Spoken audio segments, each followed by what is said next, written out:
गुरुर्ब्रह्मा हरे गुरुर्विष्णु कृष्ण प्रणाम। गुरुर्देव जय श्री महेश्वर गुरु साक्षात् परम ब्रह्म तस्मै श्री गुरवे नमः।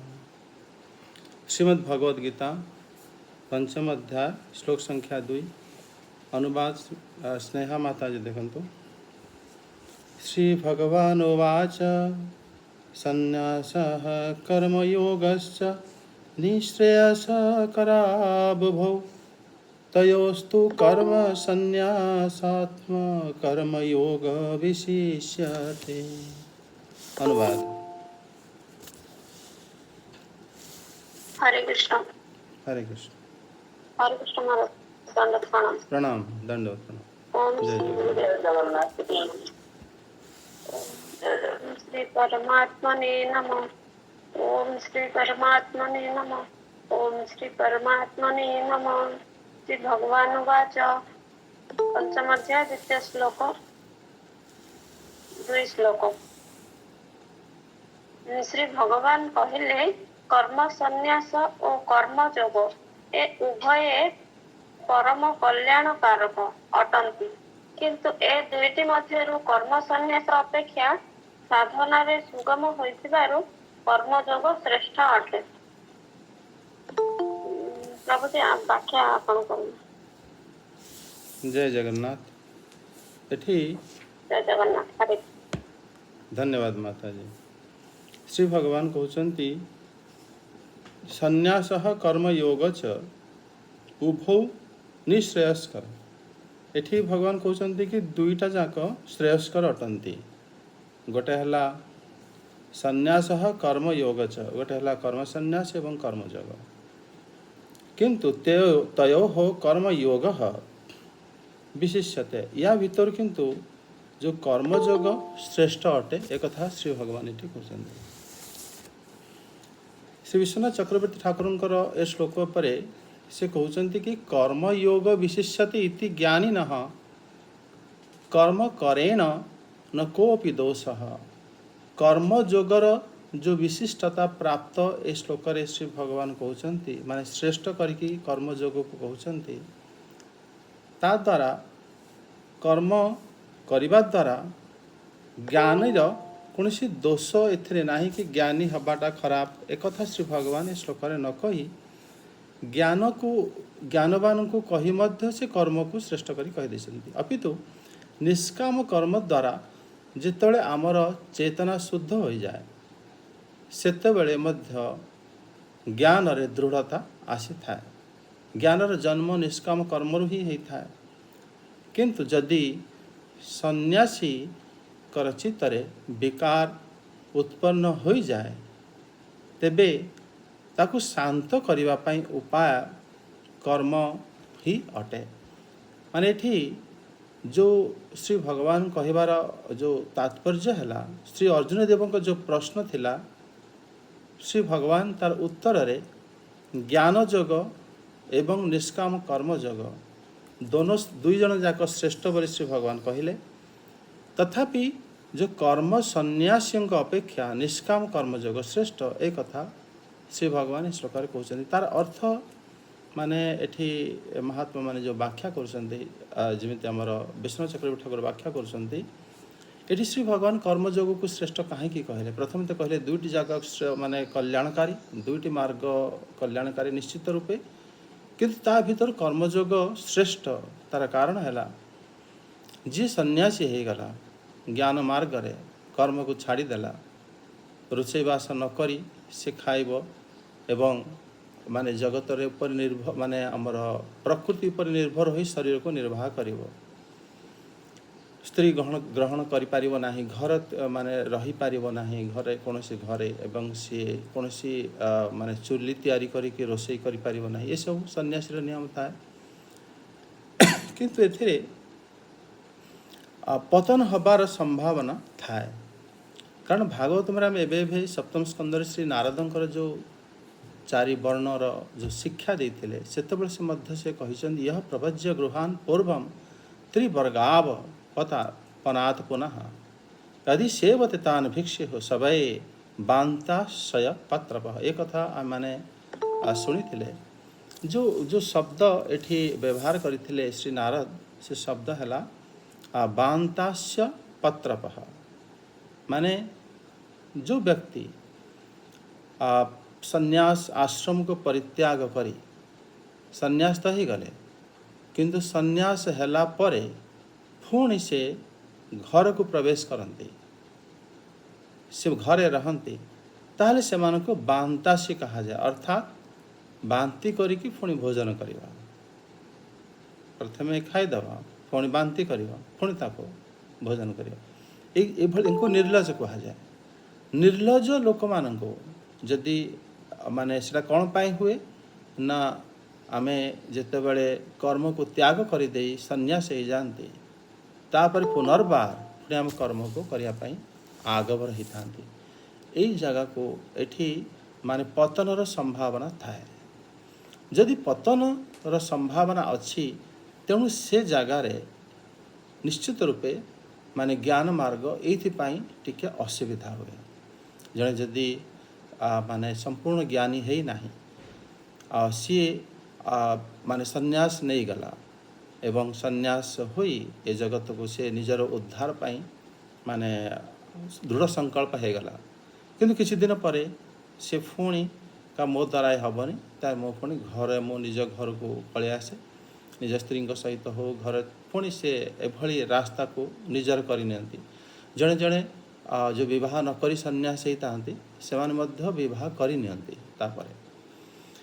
ये जो प्रकार मार्ग ये मार्ग को उनको बांतासी कहा जाए एमाने बांति करी पुणी भोजन करते एवं एमान को निर्लज कहा जाए कारण आमे देखते भागवत रे दुराचारी ज्ञानी को माने जो निंदनीय माने होता है जो ज्ञानी दुराचारी हो जाए सन्यासी है मध्य जे दुराचारी हो जाए ताको शास्त्र में निंदा करा जाए किंतु भक्त जदि दुराचारी हो जाए ताको निंदा शास्त्र करे नहीं तार कारण स्वयं श्री भगवान मध्य अपिचेत शुद्राचार भजन्ते माम अनन्य भाग ये विषय रे इत्यादि श्लोक रे भगवत गीता रे स्वयं भगवान कहते कि भक्त जो दुराचारी हेले मध्य से निंदनीय नुह कारण से बहुत जल्दी भक्त हो किंतु जे ज्ञानी जे त्यागी जे निजको सन्यासी बोली घोषणा करुछन्ति सेमानकर कल्याण हवा बड़ कठिन एवं से माने निर्लज हो जाते जदि से पुनर्बार विषय रास्ता को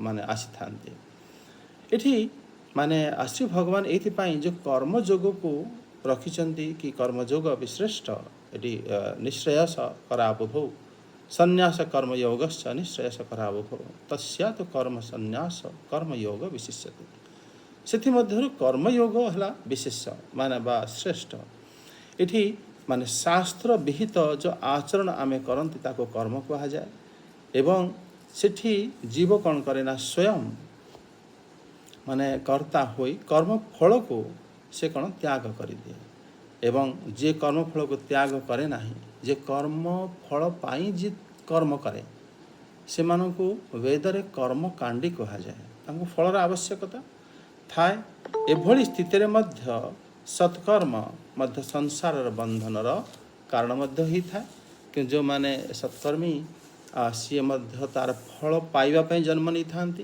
कौन से कर्म आदि करिगले भगवान को सहित से मानकर जोग हो पारे नहीं सेति पाई सबु शास्त्र रे कर्मकांडर मध्य निंदा करा जाय कारण से फल को आशा करिया पई से माने कर्म करि थांती तांको से फल पाइबा पई कोनोसी मान तांको से जगार जन्म दिया जाए एवं से फल को से भोग करिया पई ही से कर्मफल पूर्वर करि थांती किंतु ये मध्य भगवत प्राप्तिर उपाय मध्य न हिति बारु ताको मध्य शास्त्र निंदा करिथा किंतु निष्काम जो जो माने कामना रखती ना कर्म को भगवत अर्पण करते से माने निश्चित रूप से श्रेष्ठ ही थांती एवं एभली भाव माने कर्म जोग ही श्रेष्ठ बोली कहा जाए इठी श्री विश्वनाथ चक्रवर्ती ठाकुरंकर ये मत थिला ए श्लोक पर से श्रीधर स्वामीपाद कहते कि कर्म जोग द्वारा ही माने व्यक्तिर जो भावना बा व्यक्तिर जो शुद्ध व्यक्ति हो पारि थाए आत्मतत्व ज्ञान उत्पन्न जिते बड़े हो जाए से ज्ञान रे जिते परिपक्व हो जाए ज्ञान निष्ठा एवं अंग रूप पूर्वर ही ମାନେ ସେ ସନ୍ନ୍ୟାସୀ ନେବା ଉଚିତ ନୁହଁ ଏବଂ ଏଭଳି ଭାବରେ କର୍ମଯୋଗ ହିଁ ତାଠାରୁ ଭଲ ସୁବିଧା ଏବଂ କର୍ମଯୋଗ ମଧ୍ୟ ନିଷ୍କାମ କର୍ମଯୋଗ ତା ତୁଳନାରେ ସିଏ ହେଲା ବଡ଼ ମାନେ ସେ ରାସ୍ତା ନିଶ୍ଚିତ ରୂପେ ଏ ରାସ୍ତାଠାରୁ ଶ୍ରେଷ୍ଠ, କାରଣ ସେଥିରେ ପତନ ହେବାର ଭୟ କମ୍ ଥାଏ।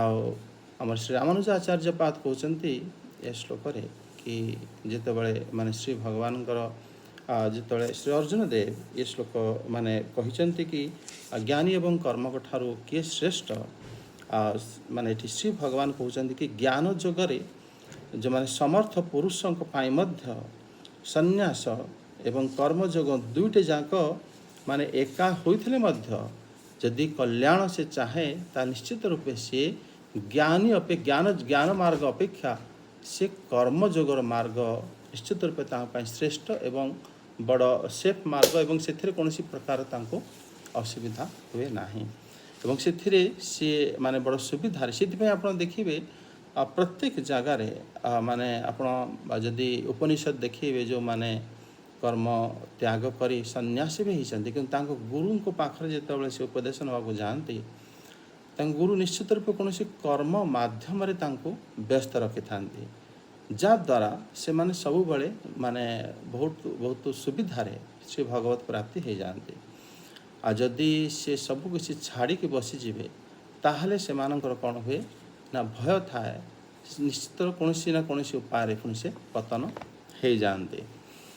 ଶ୍ରୀ ଶଙ୍କରାଚାର୍ଯ୍ୟ ପାଦଙ୍କର ଏ ଶ୍ଲୋକରେ ତାଙ୍କର ଟୀକା ହେଉଛି କି ସନ୍ନ୍ୟାସ କର୍ମଣା ପରିତ୍ୟାଗ କର୍ମ ଯୋଗ ଚ ତେଷାଂ ଅନୁଷ୍ଠାନ ତ ଉଭौ ଅପି ନିଃଶ୍ରେୟସ୍କର ମୋକ୍ଷଂ କୁର୍ବନ୍ତି। ଏଠି ଶଙ୍କରାଚାର୍ଯ୍ୟ ପାଦଙ୍କର କହିବାର ଅର୍ଥ ହେଲା ସନ୍ନ୍ୟାସୀ ବା କର୍ମୀ, କର୍ମର ପରିତ୍ୟାଗ ଯାହାକୁ ତାକୁ ସନ୍ନ୍ୟାସୀ କୁହାଯାଏ ଏବଂ କର୍ମଯୋଗ ଯେଉଁମାନେ ନିଷ୍କାମ କର୍ମଯୋଗ ଅନୁଷ୍ଠାନ କରେ, ଏଇ ଦୁଇ ଜଣ ଯାକର ମାର୍ଗର କଲ୍ୟାଣକର ଏ କଥା ଶ୍ରୀ ଭଗବାନ ନିଶ୍ଚିତ ରୂପେ କହିଛନ୍ତି।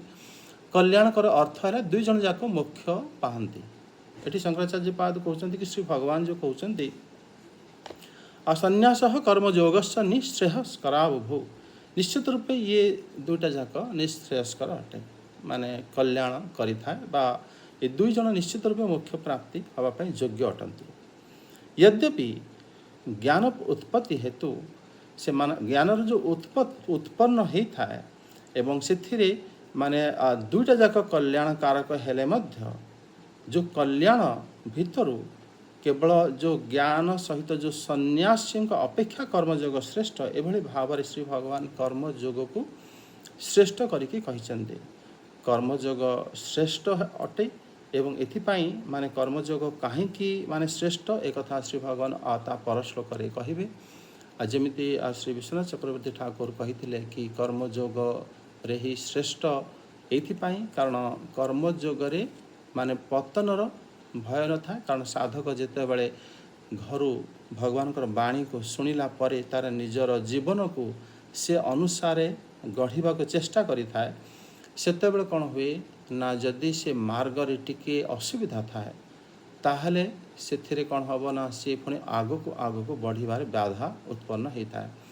ତେଣୁ ଆମେ ସମସ୍ତେ ମହାତ୍ମାଙ୍କର ଯେଉଁ ଶ୍ଲୋକର ବୁଝିବାର ଶୈଳୀରୁ ଆମେ ଅନୁମାନ କରନ୍ତି ବା ବୁଝନ୍ତି କି ବାସ୍ତବରେ ଆମେ କ'ଣ କରିବା ଉଚିତ ନା ନିଷ୍କାମ କର୍ମଯୋଗ ତଥାପି ମଧ୍ୟ ଶ୍ରେଷ୍ଠ ବୋଲି ଶ୍ରୀ ଭଗବାନ କହୁଛନ୍ତି।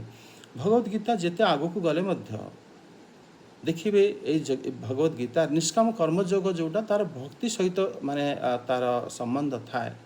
ଭଗବତ ଗୀତାରେ ଆପଣ ଦେଖିବେ ଶ୍ରୀ ଭଗବାନ ପ୍ରତ୍ୟେକ ଯୋଗକୁ ବୁଝାଇଛନ୍ତି, ଜ୍ଞାନ ଯୋଗକୁ ଯେମିତି ପୂର୍ବରୁ ବୁଝାଇଥିଲେ ଏବେ ଜ୍ଞାନ ଠାରୁ କର୍ମଯୋଗକୁ ଶ୍ରେଷ୍ଠ କରୁଛନ୍ତି, ଆଗକୁ ମଧ୍ୟ ଧ୍ୟାନ ଯୋଗ ମାନେ ବୁଝାଇବେ ଶ୍ରୀ ଭଗବାନ, ପୁଣି ଅଷ୍ଟାଙ୍ଗ ଯୋଗ ମଧ୍ୟ ବୁଝାଇବେ।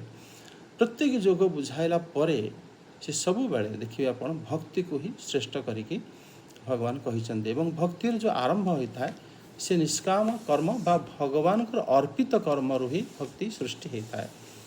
ଯତ୍ କରୋଷି ଯଦ୍ ଯଦସ୍ନାସି ଯଦାସି ଯତ୍ ଇତ୍ୟାଦି ଯେଉଁ ଶ୍ଲୋକ ଶ୍ରୀ ଭଗବାନ ଆଗକୁ କହିବେ, ମାନେ ପ୍ରତ୍ୟେକ ମାନେ ସବୁକିଛି ମୋରି ପାଇଁ ହିଁ କରିବା ଉଚିତ। ଇଏ ଯେଉଁ ଏଟାକୁ ବୁଝିବା ପାଇଁ ମାନେ ଆପଣ ଦେଖିବେ ଭଗବତ ଗୀତା ଯେତେ ଅଧିକ ଶ୍ଲୋକ ସବୁ ଭଗବାନ କହିଛନ୍ତି ସେ ଏ ଜିନିଷଟା ଯେତେ ଭଲ ଭାବରେ ବୁଝିବା ପାଇଁ ବା ତୁଳନା କରିକି ଦେଖିବା ପାଇଁ କି ଜ୍ଞାନ ଠାରୁ କେମିତି ସେ ଶ୍ରେଷ୍ଠ बा अष्टांग जोग ठारू केमिति निष्काम कर्म श्रेष्ठ बा ध्यान ठारू केमिति ये निष्काम कर्म और श्रेष्ठ एभली भाव श्री भगवान प्रत्येक जोग को कहला पर मध्य तांकर जो निष्काम भक्ति को ही श्रेष्ठ करिकी से प्रत्येक अध्याय रे निश्चित रूपे कहते जहाँद्वारा कि मनीष आजिकाली जगत रे घरे बसी मध्य जेते मॉडर्न जुग ही था से जगार मध्य से जोगी हो से जगार मध्य से संसार उद्धार पाई पारिबो।